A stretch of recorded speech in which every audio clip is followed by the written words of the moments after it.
नमस्ते दोस्तों, आज 2 जनवरी 2026 है, दिन शुक्रवार। आज का अपन राजस्थान पत्रिका पढ़ते हैं। पहली न्यूज़ है कि गुवाहाटी से हावड़ा मार्ग से शुरुआत होगी पहली वंदे भारत स्लीपर ट्रेन। भाषा कौशल पर सबसे ज़्यादा जोर दिया जा रहा है राजस्थान सरकार में न्यू एजुकेशन पॉलिसी के तहत। तो प्रार्थना सभा में अखबार का वाचन होगा, शब्दावली और भाषा कौशल पर विकास किया जाएगा। तो इसमें अखबार पढ़ना अनिवार्य कर दिया गया है। प्रतिदिन अखबार से 5 नए शब्द चुनकर प्रार्थना सभा में बताए जाएंगे। इसके साथ सामान्य ज्ञान शब्दावली अभियान के तहत पहले 2 पीरियड में समाचार पत्र पठन, वर्तनी और श्रुतिलेख की गतिविधियां कराई जाएगी। राजकीय उच्च माध्यमिक विद्यालय में न्यूनतम 2 अखबार, एक हिंदी और एक अंग्रेजी में मंगवाए जाएंगे। उसके साथ में प्रत्येक राजकीय उच्च प्राथमिक विद्यालय में कम से कम 2 हिंदी अखबार अनिवार्य रूप से उपलब्ध कराए जाएंगे। इनको 6 से 12 तक के बच्चे करेंगे चयन और वाचन। आधे घंटे पहले मिलेट्स की बात हो रही है, जिसको 2023 में संयुक्त राष्ट्र द्वारा अंतर्राष्ट्रीय श्री अन्न वर्ष घोषित किया गया है और भारत इसमें वैश्विक उत्पादन का लगभग 38% भारत में होता है। और उसमें भारत में राजस्थान इस दौड़ में सबसे आगे, जिसमें मिलेट उत्पादन राजस्थान का भारत में 28% की हिस्सेदारी और शीर्ष पर है। राष्ट्रमंडल देशों की संसदीय संस्थाओं के प्रतिनिधि आएंगे जयपुर। तो द्विवार्षिक सम्मेलन की मेजबानी इस बार राष्ट्रमंडल देशों के संसदीय संस्थाओं के प्रतिनिधियों के हर 2 वर्ष में होती है। तो इस बार मेजबानी नई दिल्ली को मिली है। 14 से 16 जनवरी तक सम्मेलन होगा, जिसमें 60 देशों के 167 प्रतिभागी स्वीकृति प्राप्त हो चुकी है और वो 17 और 18 जनवरी को राजस्थान आकर यहाँ की संसदीय परंपराओं को जानेंगे और राज्य के महत्वपूर्ण पर्यटन स्थलों का भ्रमण करेंगे। राज्य के मुख्य सचिव हैं वी श्रीनिवास। जालौर के रणखार कंजर्वेशन रिजर्व में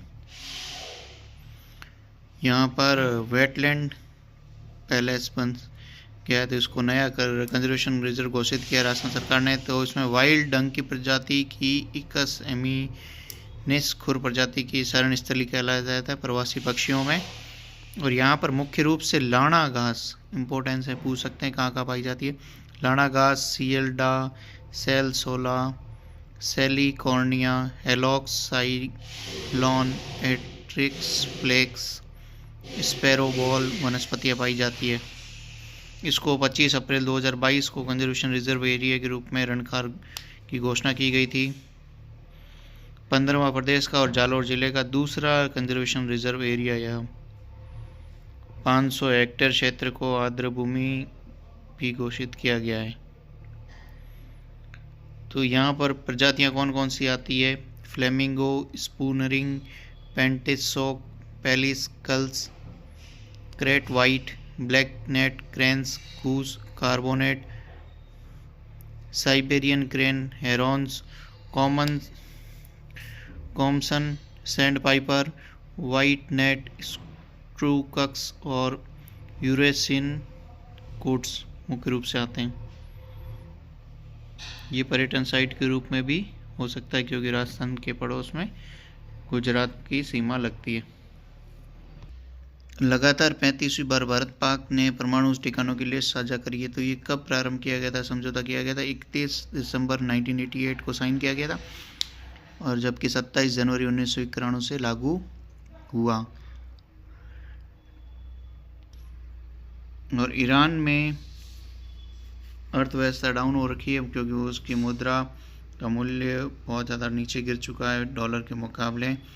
और यहाँ पर ये इम्पोर्टेंस ये है कि 2022 में हुए महसा अमीनी आंदोलन, इसमें एक आंदोलन हुआ था। तो पूछ सकते हैं कि महसा अमीनी आंदोलन कहाँ हुआ था? 2022 में ईरान में। उसके साथ में रिवोल्यूशनरी गार्ड्स भी कहाँ पर हैं? ईरान में। ओके। और इसके साथ में एक न्यूज़ है कि महाराष्ट्र सरकार के वरिष्ठ IPS अधिकारी सदानंद दाते को महाराष्ट्र पुलिस के का महानिदेशक यानी DGP नियुक्त किया गया है। इन्होंने कसाब को पकड़ा था। Okay, all the best.